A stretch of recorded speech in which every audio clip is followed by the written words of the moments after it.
अक्षय देशमुख मित्रमंडळाच्या वतीने परभणी शहरातील देशमुख हॉटेल परिसरातून महिलांसाठी मोफत धार्मिक सहल काढण्यात आली। अक्षय देशमुख मित्रमंडळाच्या वतीने परभणीत पहिल्यांदाच ऐतिहासिक धार्मिक सहल काढण्याचा भव्य उपक्रम राबविण्यात आला। आज 20 डिसेंबर रोजी प्रभाग क्रमांक 4 परिसरातील रहिवासी असणाऱ्या महिलांसाठी विशेष करून सर्वसामान्य घरातील असणाऱ्या आणि भक्तिभावाने विविध देवस्थानला भेट देण्यासाठी त्यांना जावे वाटते, परंतु आर्थिक अडचणींमुळे जाणे शक्य होत नाही। अशा महत्त्वपूर्ण बाबींचा विचार करून अक्षय देशमुख मित्र मंडळाने हा पुढाकार घेऊन ही धार्मिक सहल काढली आहे।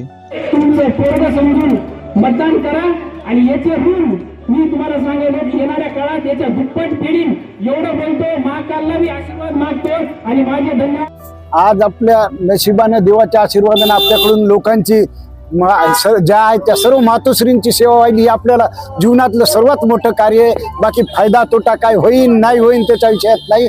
आपल्याच्यानं मातोश्रीची इतक्या याची सेवा व्हायली, एवढ्या याच्यात आपल्याकडून घडायला पुण्याचं कार्य हे आपल्याला खूप म्हणजे मोठं आपलं नशीब, याच्यापेक्षा कोणतंही मोठं नशीब नाही। हेच आईचं सेवा म्हणजे सगळ्या मातोश्री एवढे आपल्याला मिळाला, त्यांचा आशीर्वाद आहे बहिणीचा, बस याच्यापेक्षा काही पाहिजे नाही। हे मोठा आशीर्वाद झाला, हे देव खूप मोठं आपल्याला कार्य झालं, जीवनातलं पुण्याचं कार्य झालं।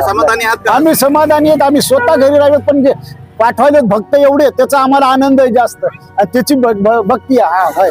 आम्ही स्वतः घरी असताना सुद्धा काय हा घर सांभाळा एवढ्या माया बहिणी चालल्या, त्याचा आपल्याला आनंदच नाही, पुण्य आहे त्याचं सर्वात मोठं कार्य हे।